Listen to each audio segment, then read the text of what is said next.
Hello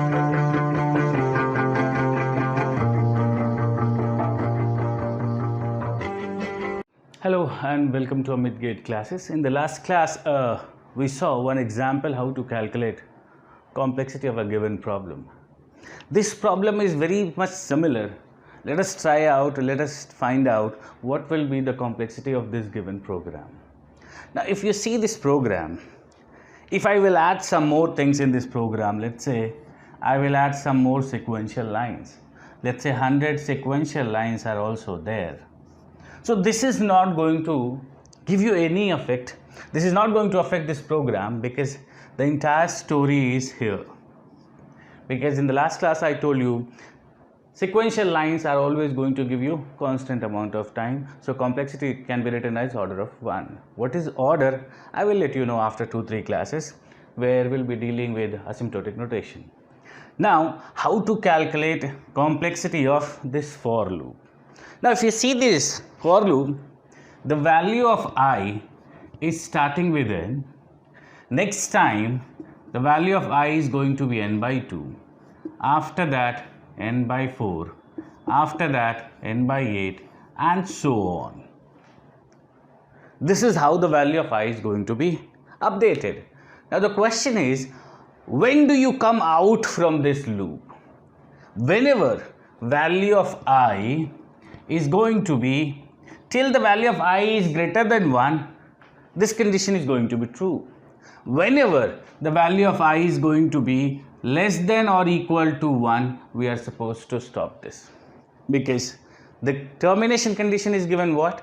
This loop, this Amit will be printed till the value of I is greater than 1. So what will be the termination condition? Whenever the value of I is going to be less than equal to 1, we are supposed to stop.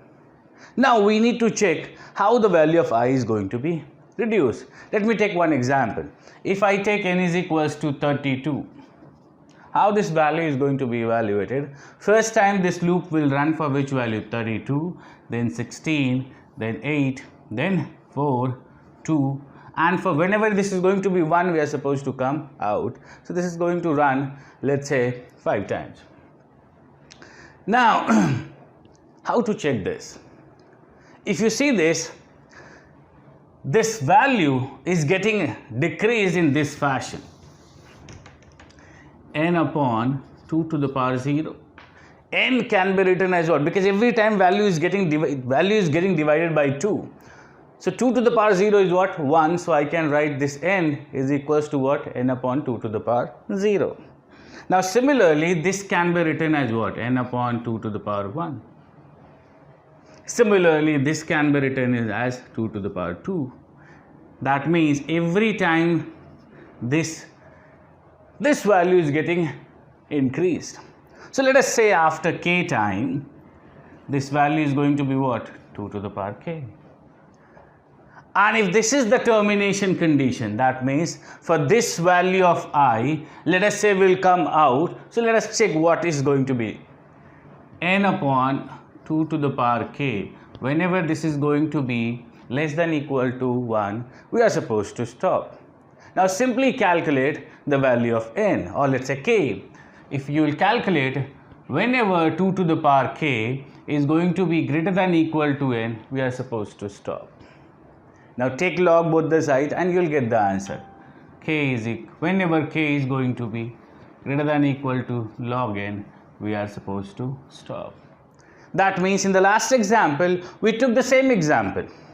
We started with 1 and then we have increased the value of I by 2.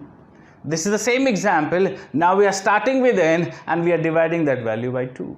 Both are exactly same. The way of representation of this for loop is just opposite. So in the last case also we found the complexity is log n base 2, and same here log n base 3. Now if somebody is saying I will rather want to modify this loop, now I am going to divide this by 3. Same pattern will be there. Wherever you are getting 2 to the power 0, 2 to the power 1, 2 to the power 2, you will now get n upon 3 to the power 0, n upon 3 to the power 1, n upon 3 to the power 2, and so on. That means what is going to change? N upon 3 to the power k. Whenever this is going to be less than equal to 1, you are supposed to stop. And when you calculate the value of k, you will find log n base 3. That means moral of the story is very simple. You need to simply check the for loop. In the for loop, here I is equals to I by 3, that means the same problem is getting divided by 3, so k is equals to log n base 3. If I write here 4, then k is equals to what? Log n base 4. As simple as that. This question is clear? We'll see one more problem.